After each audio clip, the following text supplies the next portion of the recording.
Hey, what is up there, everybody? It's Odin here on this fine Sunday evening, giving you the State of the Onion address as I typically do every Sunday, most Sundays anyway.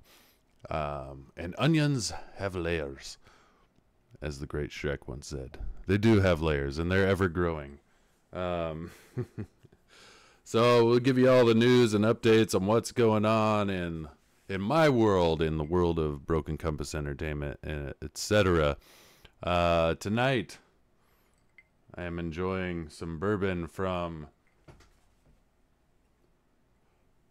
Tin Cup Distillery, Mountain Whiskey, as it says. It's a Colorado distillery.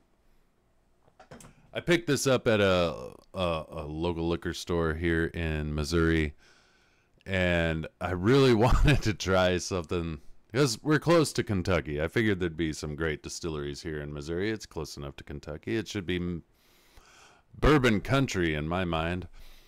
I went to the liquor store, and the old redneck guy behind the counter, I said, "Hey, you got anything from a local Missouri distillery?"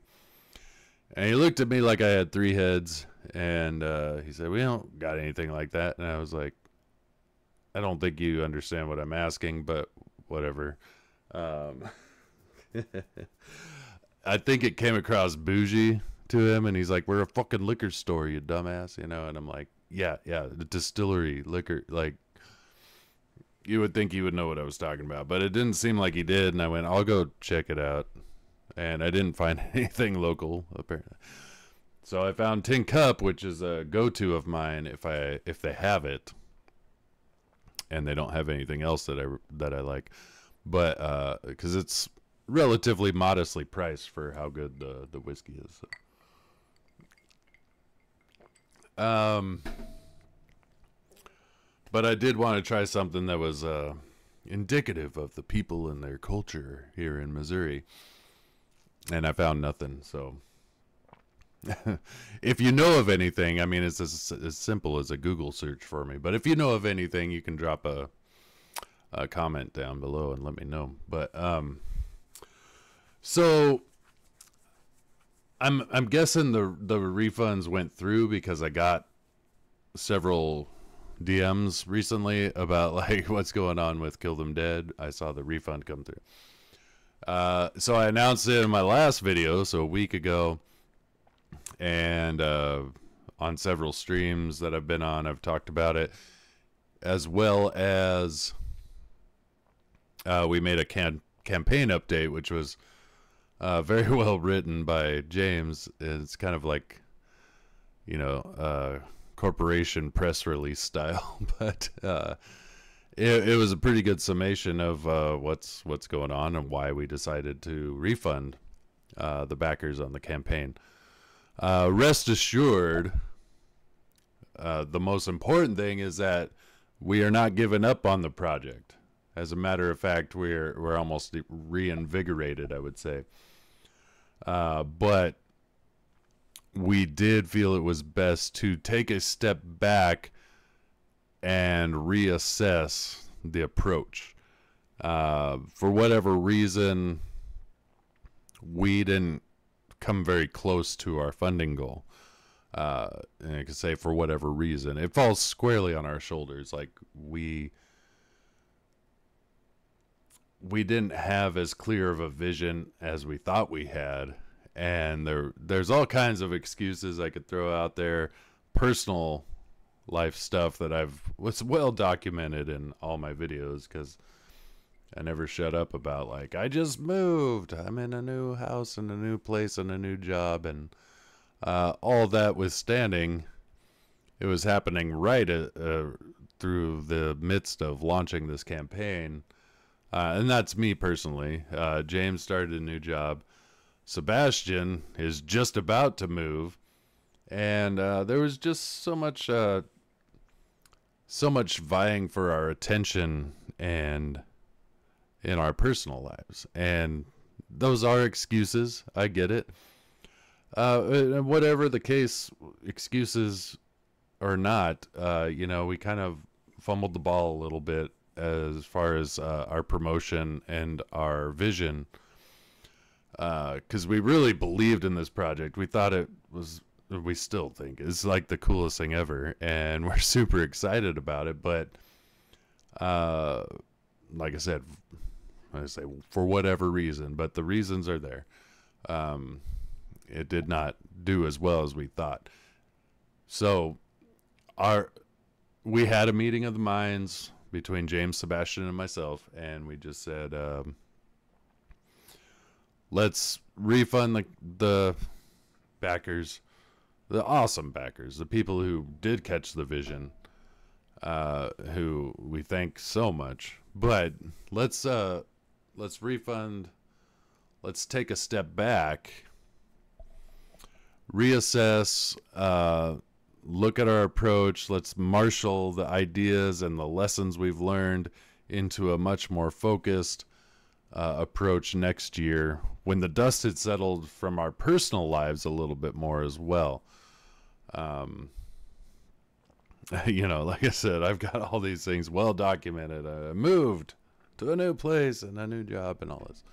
And those are starting to settle in. It's still very, very new for me. Like, I could tell you all kinds of stuff. Like, I'm in the new house now, and I've got my room more or less set up. There's still a lot of things that I got to do and set up the way I like them. But it's like little things, when I'm going to, like, make a meal for myself, and I realize as I'm going to cut vegetables that I have no cutting board of any kind. And I'm like, yeah, you got rid of that before you moved.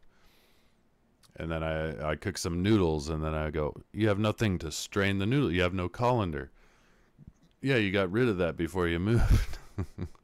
Oh, I want to make a casserole, and I had no casserole dish. You got rid of that before you moved. So I'm like building all these things, but like I don't think about these things until I need them, because that's the way I am, I guess.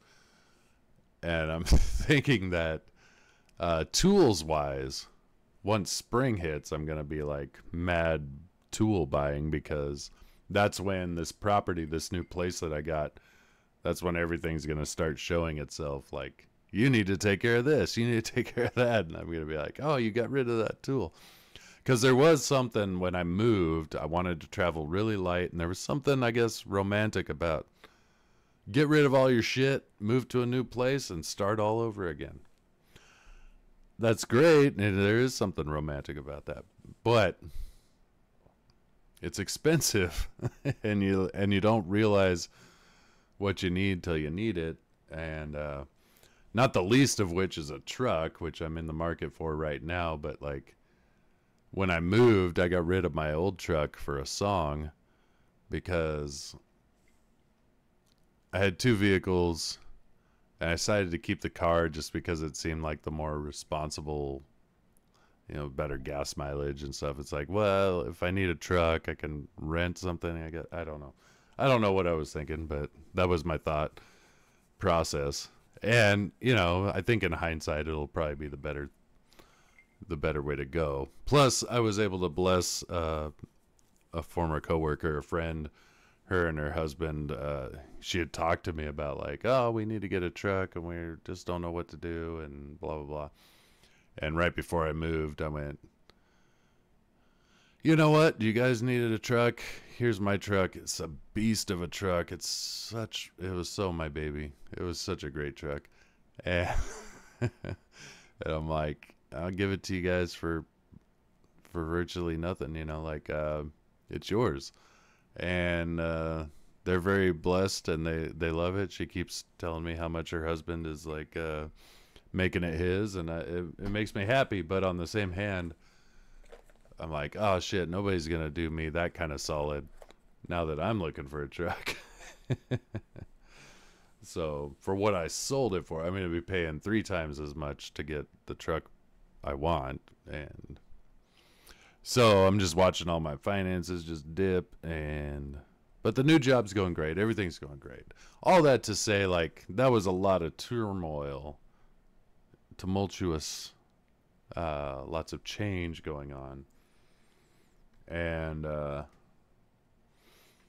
that was all, the move and everything is all in the midst of launching this campaign. And that was just me personally. You know, I know James started a new job. He's got a very young child, and they require so much attention at that age. Like mine are a little older, they require a little less attention. Even though when they do require attention, it's like much bigger. But it's and both Sebastian and I have December babies. So we have birthdays this month, and we got the holidays and Christmas coming up, which is a whole other thing. As I'm thinking about new things for this house, like, oh yeah, Christmas. I gotta like think about Christmas. Plus, I'm planning a trip to Colorado to see some friends for various reasons around New Year's. Yeah, and both Sebastian and I were on Jason Bascom's show. We were talking about it was his segment he calls "Meet Your Creator." I think that's what it's called. And it was right after we decided to refund. But it was great hanging out with Jason. Always a good time. Good bro. And excellent artist. Cool guy. And we got to talk art, talk to all these things. But like Sebastian also was able to announce he's moving at the end of the year, right after Christmas, into a new house. Plus, like I said, he has a December baby. So we, you know, when the campaign ended, we all just kind of collectively, we had the meeting of the mind, just said, let's take a step back. Let's let the dust settle from our personal lives. And let's take what we know, take what we've learned, really laser focus our approach. Let's get more done on the book as well, because that was one of the issues was we were having a hard time getting penciled pages for Skunk to paint. And that's a hard thing about like working with an outside artist, I guess, a hired hand. Is you know, you have what is set forth contractually and say this is what we expect, and they don't fulfill, but they've already done a few things. So you've got art, you've got Skunk working on art, and then they're like, then it's like crickets. And that was like right in the midst of the campaign, and we're wanting more momentum. We're wanting to show new things. We're wanting to like let people know that the progress is happening, and it just wasn't. And that amongst like trying to be busy with everything personally. So we all just felt it was best to just step away from the table, cut our losses as it were. You know, they weren't really losses, and we were very thankful for everybody who caught the vision. That's the thing. The people who realized what we're trying to do here caught the vision and loved it. And that's why there's people reaching out to me being like, why are you refunding? And we go, rest assured, we are still doing this. But we have to be able to make it happen. You know, the contributions that we get and we cherish, they are a part of the puzzle, but the puzzle is much broader than your contribution. So we have to, like, you know, really look at the cost and look at the time it's going to take. And that's the other thing. If we would have made much more, a figure much closer to our funding goal, maybe we wouldn't have refunded. Maybe we would be just going forward, because money can make things happen much faster. But that said, like, the tumultuous reality of our personal lives. And those things do, you know, like, you can't, that shit's going to happen throughout life no matter what. But when it was kind of all happening to all of us all around the same time, and we said, you know what, 2024, you know, I'm going to feel a little more settled in my new state, my new city, my new job. Sebastian's going to be in his new house. Those birthdays, December birthdays, and the Christmas is going to be past. Let's really take a better, so it's a parry It's like an attack, a parry. Let's take a better stab at it. So that's where it is. All three of us, James, Sebastian, and myself, love this project, and we're all very excited to like make it happen. So going back to the artist thing and the pencil, and I documented all this in my last video a little bit anyway, so I'm kind of repeating a lot of the same stuff.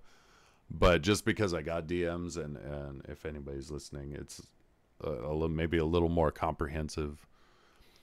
But having trouble getting penciled pages for Skunk to paint, and it's a big book.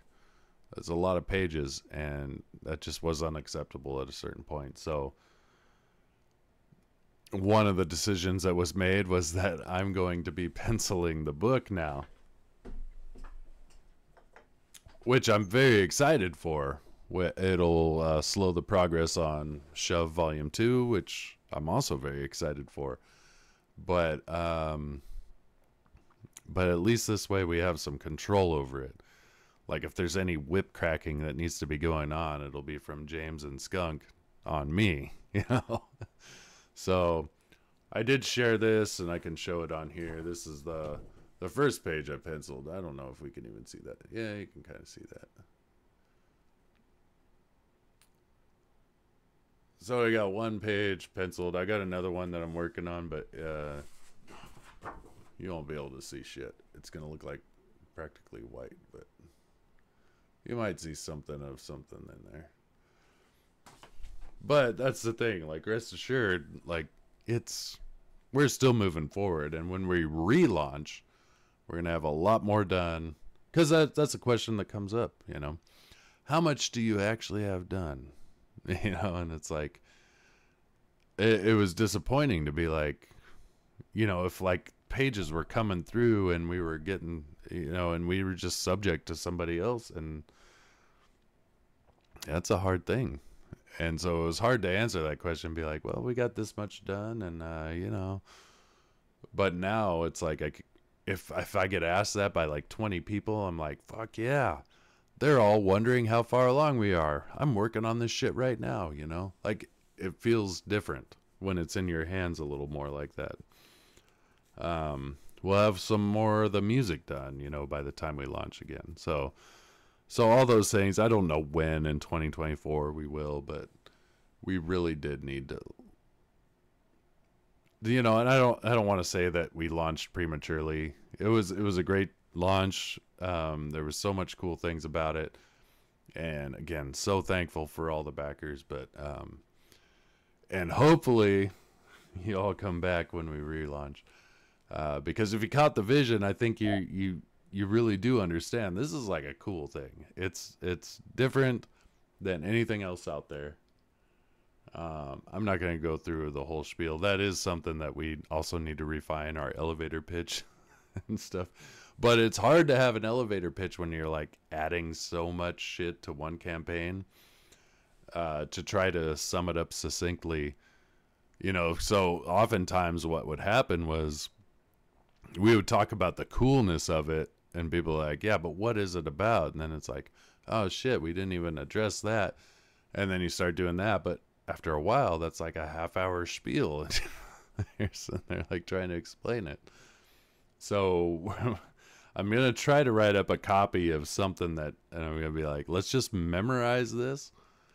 And then whenever anyone asks, because like I remember Sebastian was like, that one stream, I can't remember which one he referenced, but he's like, you said it, somebody asked, and you like spelled it out very quick, very perfectly. And I'm like, that was just luck, because we didn't have a clear elevator pitch, and some of those things, just refining things, being better at what we're trying to do here. So and the reason for the refund was that it's going to take a little while, and we did want to take a step back and take some of the pressure off, and also like get more done, but I didn't want to hold on to people's money while we did that. I didn't want to be, it felt wrong to just sit there and sit on people's money, or even use the money even though that's what it's for, right? But like, we would have to do another crowdfunding campaign anyway. But I didn't want to just, I don't know, it felt disingenuous to me personally. So I just didn't want to do that. So anyway, that's a big long explanation for why the refund. Hopefully you all understand, and hopefully those of you who backed, who love the vision, that you still love the vision, and it's gonna be great. I fully believe in the project. I think it's one of the coolest things I'll ever be involved with, no matter what the future holds. I think this will be one of the coolest things, one of the proudest things I've ever been involved with. So, and Sebastian feels the same. James feels the same. We love this. Like when we talk about it, our eyes light up. We're excited. It's going to be awesome. It's just, we want to do it the justice it deserves. And we weren't able to do that. I know personally, I wasn't able to do that with how many places my mind was going the past few months.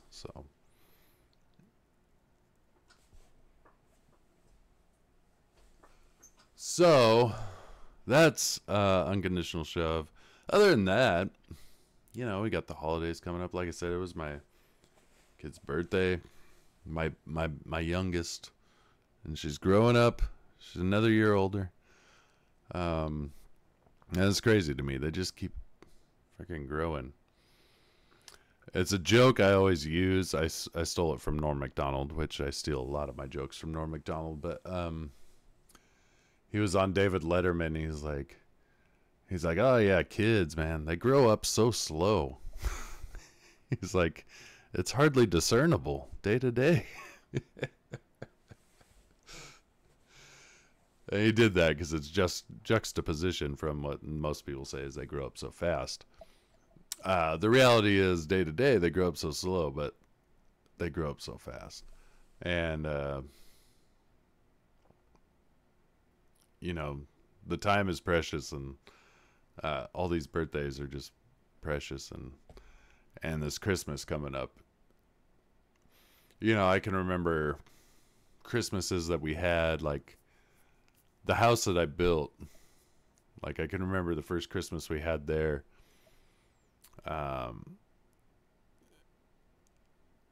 Like there was exposed, like we didn't have drywall up. It was just the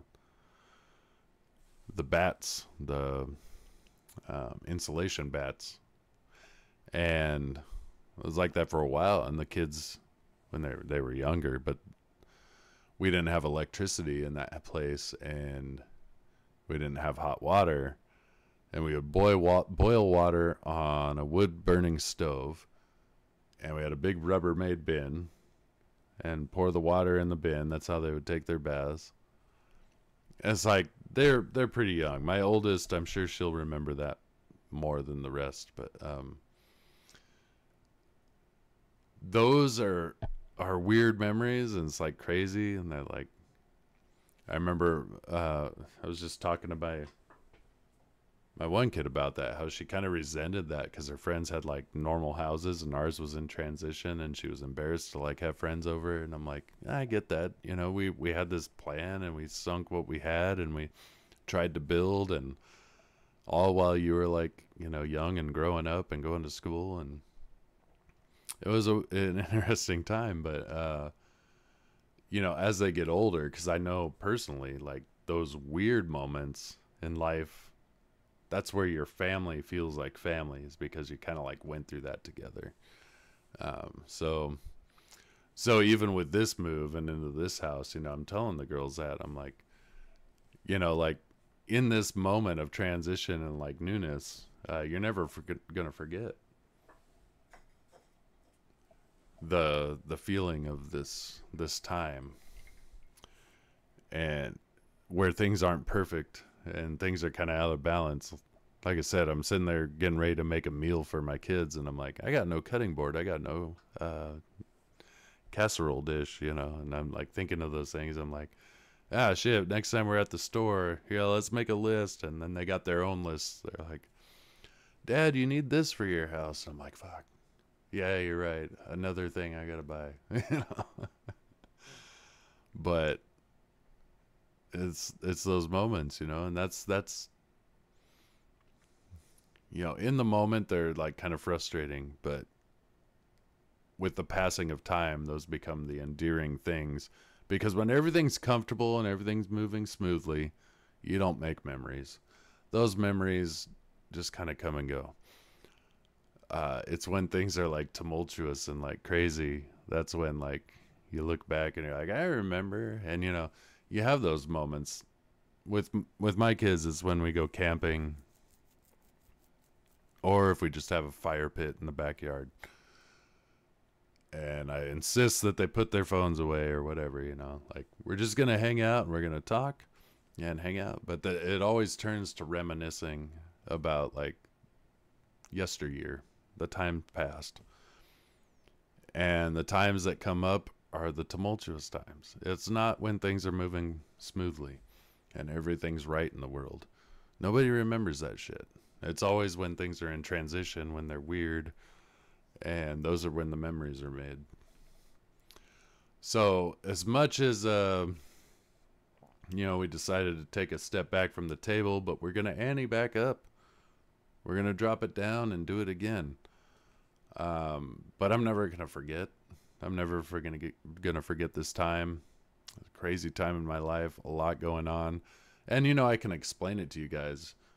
And anyway, listening. That's one thing, but I'm actually living it. Like in the moment, I'm living it. I'm at a new job. I'm like meeting new people. I'm getting new responsibilities. I'm all this stuff, and the job's going great. It was a new position that they created just for me, basically. But like, they needed somebody, and they're like, "Hey, here's a need. We don't have this position, but we need somebody who specializes here." And they hire me, and then the whole time I'm going, "Hey, what's the expectation?" They're like, "We don't know. We've never had, we've never had anybody doing this before. What do you think?" And I'm like, "Oh, okay." So it's a lot of learning experience, and again, that craziness of the newness is what makes the memory. And I would just say, as we search for contentment, and I'm big on contentment. I love contentment. It's just my personality. I'm usually very content. But as you search for that and you long for that and you go like, if I just get here, I'll feel good and settled. Just know, don't ever, because that's slow death too.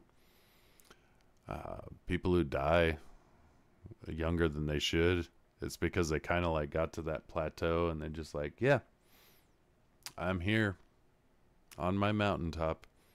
I guess it's time to go now. If you just don't settle, constantly stay in flux, it may be a little more tumultuous, but it's where the memories are made. That's where your humanity comes through.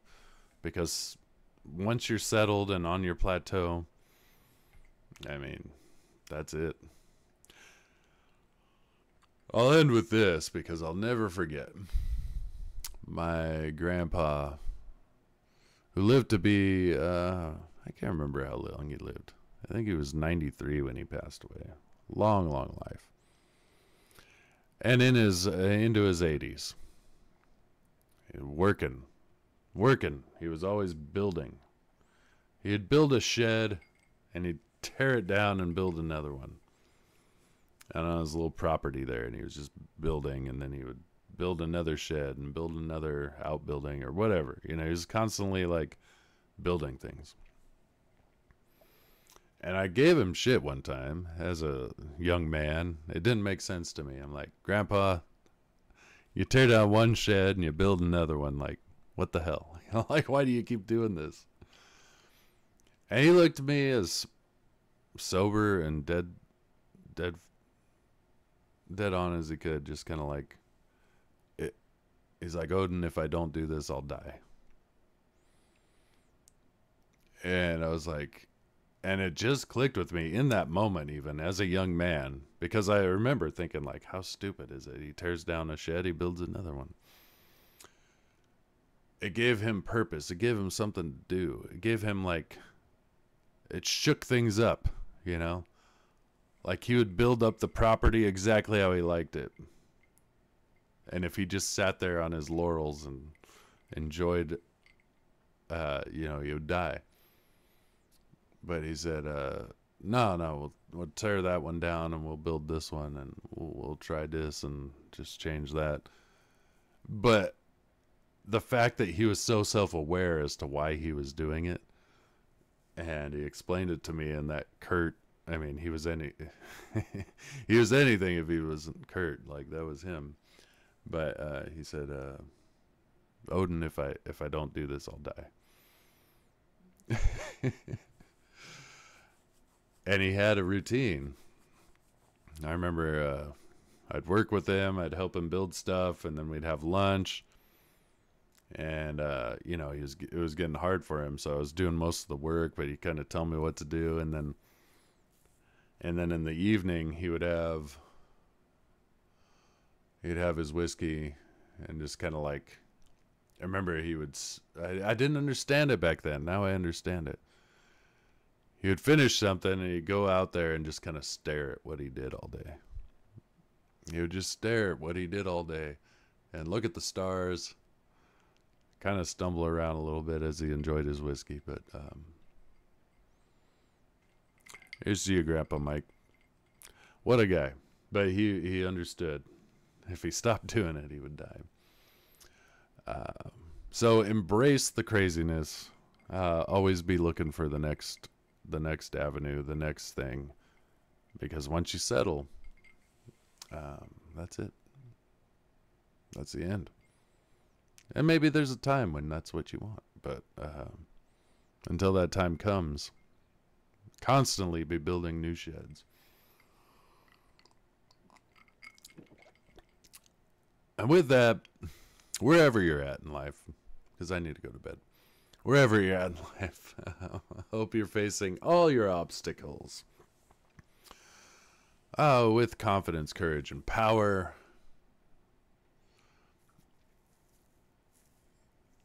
And I would say gratitude is very important. You know, just coming off the heels of Thanksgiving, and gratitude is always important. It was Aldous shared it, but I saw it on some other like page that like shares quotes. I can't remember who it was from, but I can't even remember. I'm going to butcher the quote, but something like gratitude was the source of all other virtues, or the wellspring from which all other virtues flow, something like that. But and I don't disagree, even though I'm like, it's kind of semantics at a certain point where you're like interchanging virtue, because they all intertie with each other. Because I always end these videos with integrity, you know, integrity being the greatest thing. But like, how can you have integrity without gratitude? How can you have gratitude without integrity? They're hand in hand, right? So as I say all those sayings, like face all your obstacles with confidence, courage, a care for those around you that you love,